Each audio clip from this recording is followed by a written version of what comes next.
Christelle, thank you for agreeing to the interview. So do you use a comb? I don't use a comb anymore. And if I do, I'm going to use it when my hair are wet. You use a comb when your hair's wet? Yes. Okay, and what type of comb? It would be the afro with the biggest teeth I could find. Okay.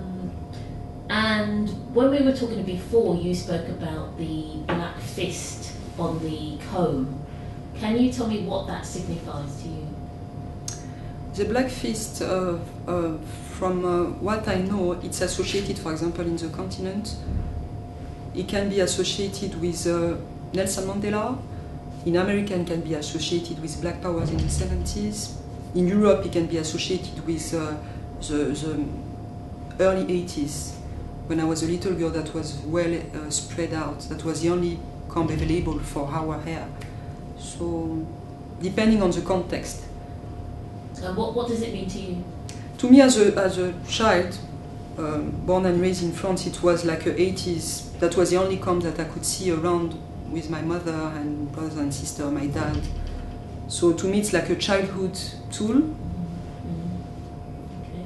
And do you know when the Afro comb was invented? The Afro comb invented, I think it's a million years ago. Yeah. Yeah.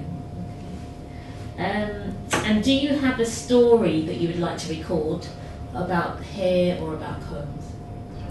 It's going to be more related to hair. The first time I've met Regina Kimball, who has set up International Black Heritage Months, after she has won in several countries awards for a movie, which is called Nappy Roots. It's not a movie, it's a documentary about African American movie stars and their relationship with their hair. During that interviewing process, she has interviewed Chris Rock.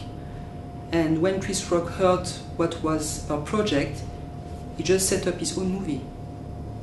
And he perverted the whole story about the relationship that African Americans got with their hair. He made them believe that hair are coming from India. I'm a trained makeup artist, graduated, and even at Madame Tussauds we can't get natural hair, even from India.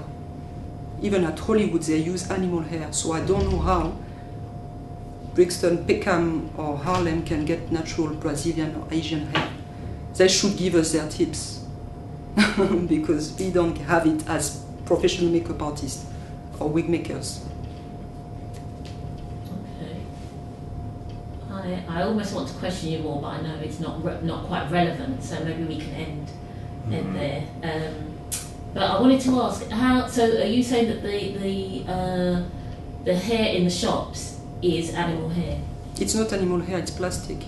Oh. It's not even animal hair, it's plastic. So when they tell you it's Brazilian, get it, go to any laboratory. Wow. Any hairdresser can tell you the difference between natural hair and plastic hair or animal hair. Any hairdresser.